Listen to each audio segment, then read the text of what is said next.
This training video will be a little longer than the first, but still pretty simple.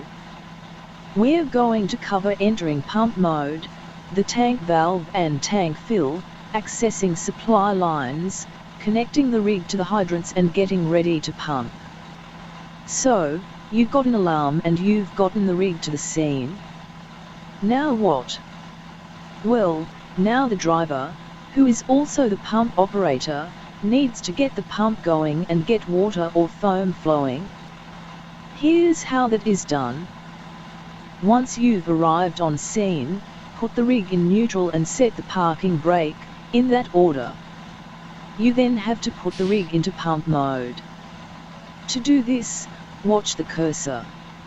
A left mouse click on pump is the first step. As in real life, doing this switches the transfer case from road to pump. This step is immediately followed by tapping the page up button once. If the selector is on pump, that single page up tap will put the rig into fourth gear. The pump is now engaged and operating. At this point, the driver hops out of the cab and sets the wheel chocks in place.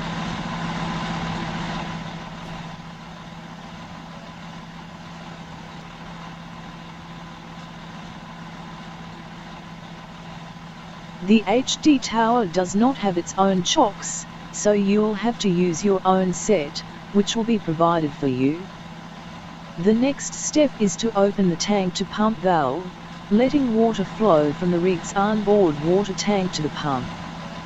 Leaving the rig in pump mode too long without having water getting to the pump will severely damage the pump. To open these two valves, move your cursor over the pump panel until it changes to the sit icon, then do a left mouse click.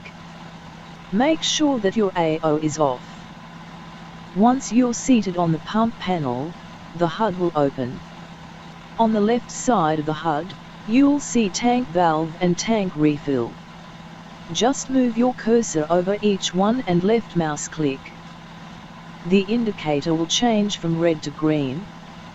Now, if you only have a little old trash fire or a car fire, the onboard water tank will probably have enough water to do the job. But, I'm not one to rely on probably, so we'll attach 5-inch supply lines to 2 hydrants. Why attach to 2 hydrants instead of just one? Many years ago, my old volunteer fire department was at a house fire in the middle of winter.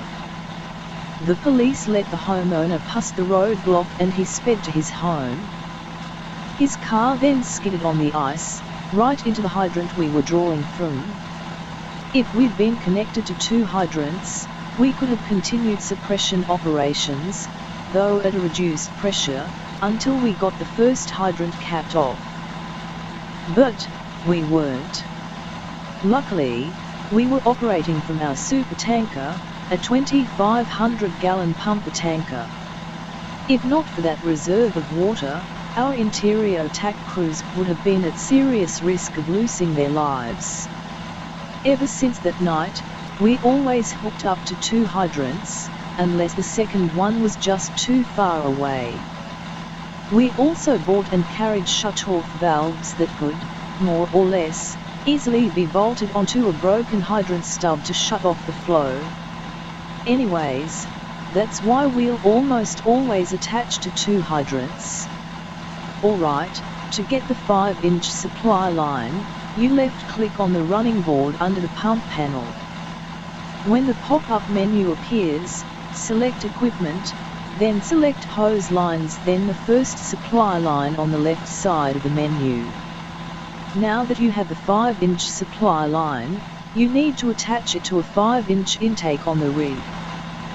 There are 2 of these, one on the driver's side and one on the passenger side. To connect the supply line, the very first thing you do is cam out to make sure that you're actually holding one.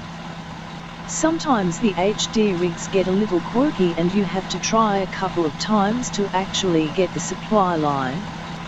Okay, you checked and made sure you're holding one and that it's the correct yellow supply line. So, now you simply do a left mouse click on the cover of the 5-inch intake, and the supply line will connect itself to the rig. At least one end of it will. Next, you run to the closest hydrant, while still carrying the supply line. A left mouse click on the 5-inch hydrant connection finishes the connection process. Another left mouse click on the top of the hydrant will open the hydrant. You'll actually see the hose inflate with water. Now, you run back to the rig and repeat this process for the second supply line.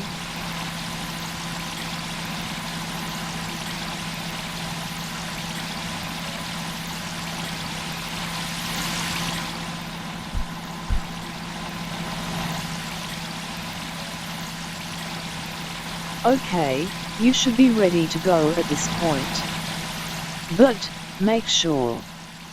Cam above the pump panel and check the hover text. It will tell you if you have any problems. You should now be ready to put the wet stuff on the red stuff.